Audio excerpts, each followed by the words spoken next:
Salut à tous, on se retrouve pour faire le papier d'un nouveau quintet sur l'hippodrome d'Anguin. Le quintet de ce samedi 10 juillet aura lieu dans le Prix de la Manche des trotteurs d'âge sur 2875 mètres. La semaine dernière, on a réussi à trouver le quintet dans le désordre. Il n'était pas énorme, mais les favoris étaient là. On va essayer de faire encore mieux, pourquoi pas cette semaine. Tout de suite, le papier du Prix de la Manche.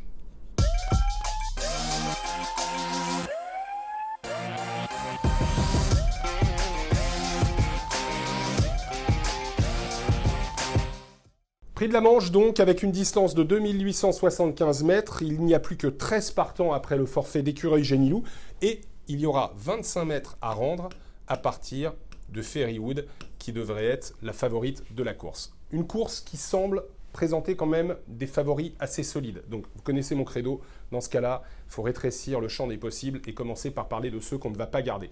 Moi je ne vais pas garder Candidat d'Ortige, le numéro 2, il n'a rien montré ces derniers temps. Voilà, moi je vais attendre de revoir quelque chose pour le garder. On va également se passer, en tout cas en ce qui me concerne, de Charme de Star. C'est plus complexe, Charme de Star, parce qu'il a été deuxième de Go On Boy, quand même, qui faisait sa rentrée au début du mois de juin en Belgique. Il a battu Beaugamin, il a battu Cœur Baroque, mais là, c'était sur 2003, c'était à Mons, on se retrouve à Anguin sur 2008, distance peut-être un peu limite pour lui, et on se souvient quand même que c'est un cheval qui avait été acheté plutôt pour courir les réclamés. Face à cette opposition sur cette distance, j'y crois personnellement pas trop. Cicero Noah, 25 mètres. C'est pareil, c'est pas une impossibilité, mais il faut faire des choix. Moi, j'ai l'impression que c'est compliqué, comme ça va être compliqué pour Clark Soto, qui n'a qu'une course dans les jambes entre le 8 juin et le 22 décembre. Il a encore besoin de ça. Je pense que Ferré, on peut l'oublier, Clark Soto.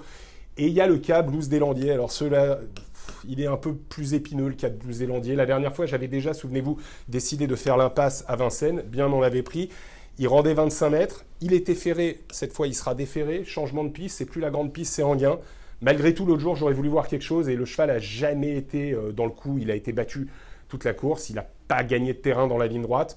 Le déferrage n'est pas quelque chose qui a véritablement transcendé Blues Deslandiers depuis le début de sa carrière. Donc moi, je vais faire l'impasse malgré sa bonne perf du mois de mars dans le Prix de Covicourt, qui est une course un peu spéciale où les chevaux ne doivent pas avoir gagné trop d'argent lors de leur dernière sortie. Et d'ailleurs, vous voyez qu'il était battu par Cicero Noah, que je ne vais pas garder non plus. Donc il y a une certaine logique dans tout ça.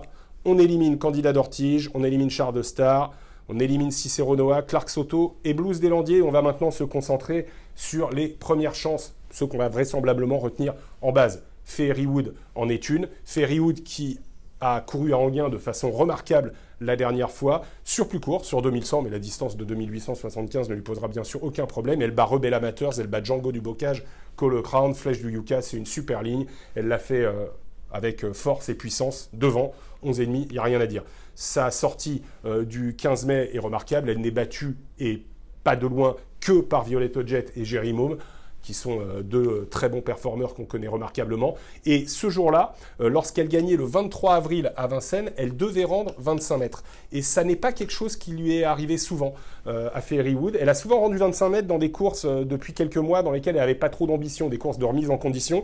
Là, elle rendait 25 mètres et elle a quand même réussi à devancer des adversaires de qualité.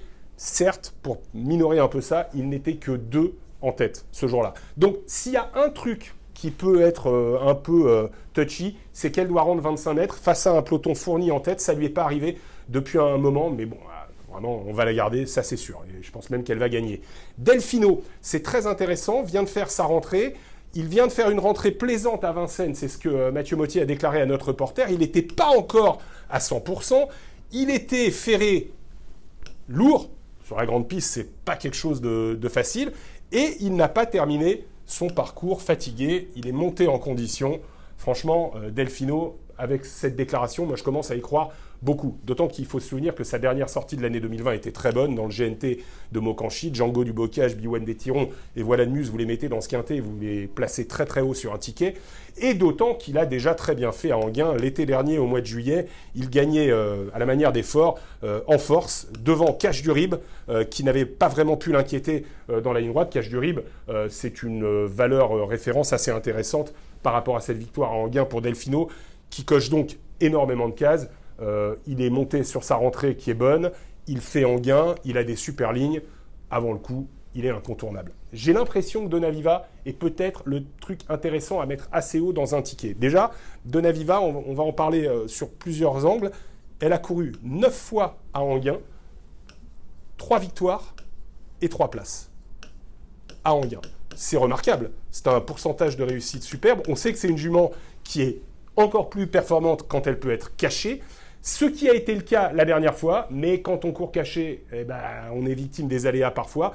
Elle n'a terminé que 6e, mais regardez ce qui s'est passé pour elle en haut de la montée. Elle va reculer derrière un adversaire qui n'en peut plus. Elle est gênée à ce moment-là. Et les 3 chevaux qui sont devant, qui sont des bons chevaux, hein, Elvis du Vallon, Domingo Della, Carnaval du Vivier, on avait fait le papier ensemble de cette course, ont pris la poudre d'escampette. Malgré tout, Donaviva va ce jour-là faire, après avoir pu enfin être lancé, les meilleurs derniers 500 mètres au tracking, les meilleurs derniers 400, les meilleurs derniers 200, ce qui montre que sans cet incident, elle aurait incontestablement été dans le quintet et plutôt plus près qu'on ne l'a vu de ceux qui s'étaient échappés. Donc, avant le coup, moi, Donaviva, avec l'aptitude en gain et sa forme récente, malgré le fait qu'elle doive courir cachée, je prends ces 3-là, on va les garder. On parle maintenant de ceux qu'on va peut-être garder ou peut-être pas. Allez, Ferrari Sisu, le cheval entraîné par Konrad Lugauer, qu'on connaît très bien en France, on va le garder. Pourquoi ? Parce que d'abord, en Scandinavie, c'est un cheval qui a des titres. Il a montré un regain de forme assez net lors de son avant-dernière sortie. Et surtout, la dernière fois, pour ses débuts en France à Vincennes, il est à l'extérieur de Fairywood dans le tournant.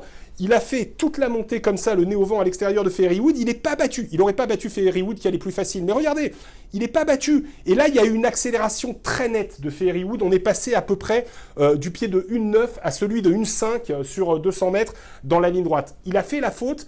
Il était encore compétitif pour une place. Quand même, il est allé assez loin ce jour-là malgré un parcours peu favorable. Et ce qui est très intéressant, c'est que son entraîneur a déclaré à notre reporter, et vous pourrez d'ailleurs suivre l'intégralité de cette interview sur equidia.fr dans la page quintée, qu'il avait fait une erreur, l'entraîneur Konrad Lugauer, dans la déclaration. Il a plaqué le cheval devant, alors que c'est un cheval qui doit avoir du poids devant. Là, il n'y aura pas d'erreur. Il a compris le système. Le cheval, l'autre jour, il a un peu perdu l'équilibre, vous l'avez vu. Donc, on va garder Ferrari Sisu. Casting de Chenu, c'est un peu problématique parce que c'est un cheval qui, lors de ses dernières sorties, n'a pas été très performant. Mais si on remonte un peu au mois de mai, vous avez compris que j'aimais beaucoup Donaviva, qui a été battu assez nettement par Casting de Chenu sur 2003 à Marseille. Bon, ce jour-là, Donaviva avait fait des efforts, elle était venue en face, peut-être un peu prématurément, mais Casting de Chenu, qui était muni d'un bonnet de hier, avait bien gagné. Le seul truc, c'est qu'ensuite, il n'a pas répété ça. Ce jour-là, il n'avait pas ses œillères. Il était tête nue. Je ne sais pas ce que va faire son entraîneur pour la course de samedi. Est-ce qu'il les aura ? Mais bon, même si on lui remet les œillères, bonnet comme vous voulez, il était tellement loin de Gangster du Vallon qu'on ne voit pas Casting de Chenu prendre sa revanche. Impératif de courir caché avec lui. On va voir si on a la place de le garder malgré cette dernière sortie qui n'est pas très bonne. Loin de Gangster du Vallon qui, lui, a récupéré la bonne carburation.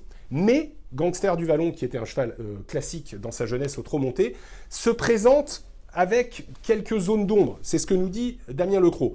Il aligne les bonnes prestations à l'attelé, il a passé un cap, il a pris de la force, mais on veut lui préserver les pieds. Il aura donc 4 à lui. Il ne sera pas déféré comme lors de ses dernières sorties. Préserver les pieds en vue des échéances classiques de la fin de l'été. Éric Raffin va le découvrir. Bon, ça, je ne m'inquiète pas trop. Par contre, il va également se produire, ça on l'a vu, hein, pour la première fois à Enghien. Et c'est un cheval qui, à tourner, peut parfois, en tout cas il l'était dans sa jeunesse, être un peu spécial. Et on sait que les tournants d'Enghien sont plus serrés que ceux de la grande piste.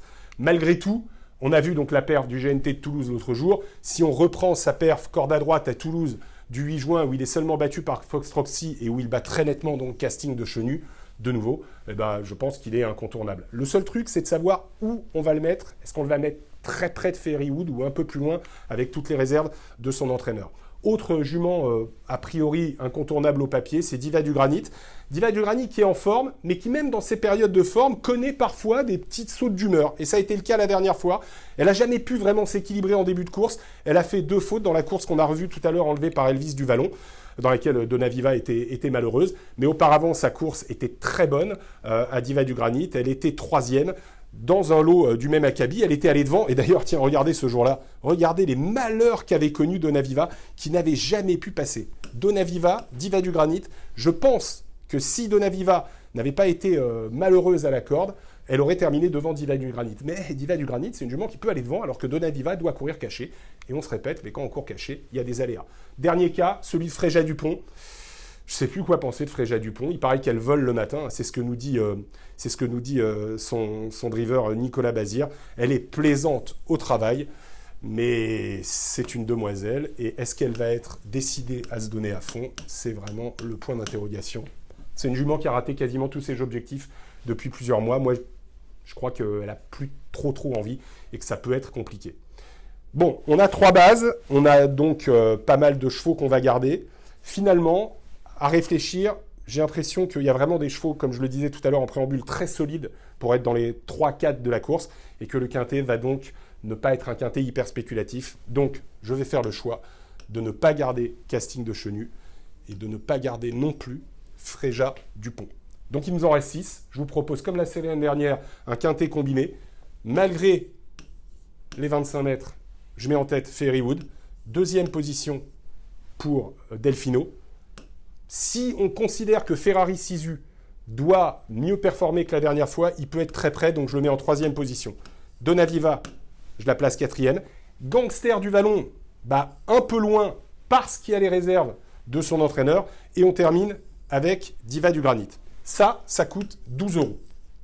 Maintenant, il y a un autre truc qu'on peut faire, c'est placer Gangster du Vallon un peu plus près, pourquoi pas en 3e position, faire Flexi 50%, 6 €, pour les 2 tickets. Vous avez les 6 mêmes chevaux, mais dans 2 ordres différents, parce que Gangster du Vallon est un petit peu le cheval délicat à placer dans une combinaison de 6. Voilà, à vous de voir si vous faites 2 50% ou un ticket en plein à 12 €. Ça, c'est vous qui voyez. Merci les amis, à très bientôt.